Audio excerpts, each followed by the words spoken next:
But God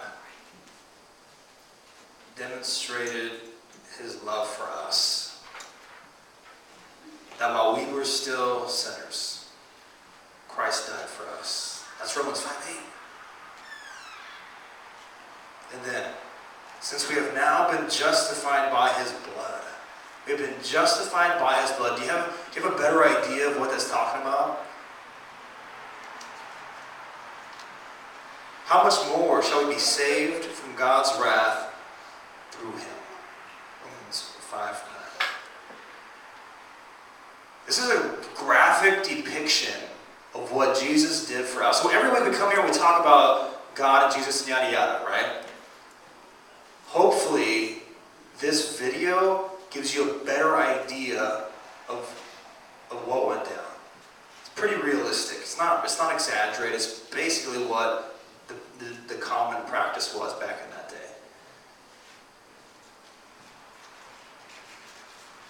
So we have an opportunity to be reconciled to God through the blood of Jesus. Romans 5:9. We are justified by his blood. Does anybody know what the word or the term justified means? What does it mean to be justified? Anybody? It's basically this. In a legal setting, when you are found, or when you're being tried in a court of law, to be justified in front of the law, you are to be found innocent. So if you killed somebody, let's say in self-defense, you probably couldn't get arrested, go to jail, go to court. In court, you would prove that I was defending myself, and the judge would say, yeah, you're right, you were defending yourself, and he would justify you before the law, finding you to be innocent. Alright? So justified, to be made just or to be made right. Something was wrong, and now it has been made right. Justified. Not a terribly complex concept. We, out of the womb, from birth, stand guilty before God's law. Anybody ever heard of the Ten Commandments? God's law, right? We have broken all of them. We stand guilty before God's law. And what Romans 5:9 says is that we are justified by his blood. That if Jesus didn't spill his blood for us, if he didn't endure what we just watched, then we wouldn't have the opportunity. But because he shed his blood for us on that cross, as brutal as it was, we can be made right and be declared innocent in front of God's law. Now, if we're guilty before God, if we break his law, we're guilty before God, the punishment is hell. Not good. If we're justified by the blood of Jesus and we reconcile the relationship with God, we have entry into heaven. So there's two polar opposites. You are either going to go to hell or you are either going to go to heaven. You have one option or the other. Automatically, if you are not justified in front of God's law, you are guilty and going to hell. If you are justified to be declared innocent, you're going to heaven. It's that simple. One place or the other. God is coming back, and when he comes back, he will make things right. The second half of Romans 5:9 was that we are justified through the blood of Christ so that we can be basically appease the wrath of God coming against us. So God is angry, rightfully so, because we're not good. We sin against him. We do all kinds of, we commit acts of hate against him. We do all kinds of horrible things against him. So he's coming back. He's a little angry. Not too shocking. When he comes back, he will make things right. And the only way to make things right, if you are not justified in front of him, the only way is for you to give your life and spend eternity in hell. So you see, we owe this, we as mankind owe a debt that we cannot pay. We are finite, and what finite means is that we have an end, and we have a beginning, and we have an end. We're temporary. God is infinite. No beginning, no end, just keeps going, right? Finite man owes an infinite debt to an infinite God. We can't pay. So if you don't access the blood of Jesus to justify you before God, your only other option is to pay with your life. Your eternity in hell. It's the only other option you have. And I'm trying to be straight up with you because I don't want you to think differently about this. I want it to be real.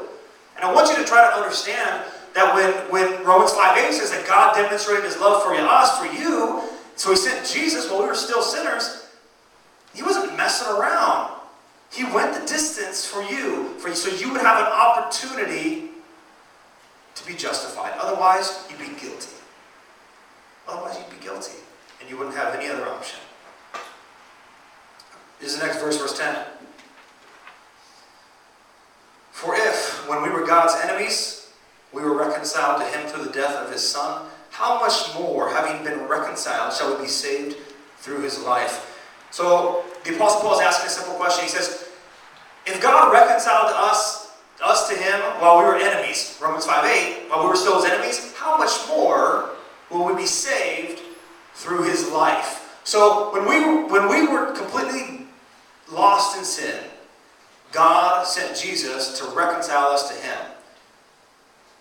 And now that we're reconciled, how much more will we be saved through his life? And I think it's kind of an interesting observation that he talks about being saved through Jesus' life. Because normally, we tend to think that we're saved through his death. At least that's the way I think about it. And I look at the cross, right? We have crosses everywhere, it's a big symbol. And I always think that, man, thank Jesus, thanks for dying for me. But here Paul's saying, we're going to be saved through his life. How? What? That almost doesn't even make any sense. I think it's this. He's still alive. He's not dead.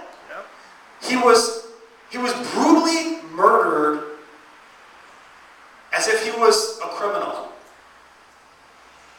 But God raised him from the dead, seated him at his right hand, and right next to him, giving him all authority and all power and all dominion over everything here. And he rules right now in heaven. He's not dead, he's alive. That is the hope that we have as believers, as Christians. If you have Jesus, you have that hope. You can be saved through his life because you too will also live eternally in heaven. If not, then you don't have that option. And you don't have that hope.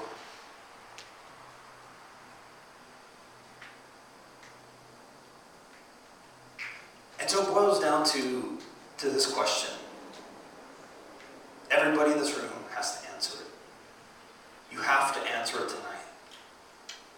And if you just say, oh, I don't want to answer it, then you're just a fool. So just answer it honestly, as honest as you can in your own head. And out loud to me. Have you been reconciled to God?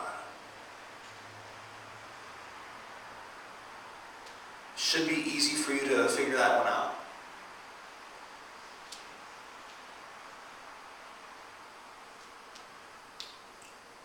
If you haven't, God has given you every opportunity.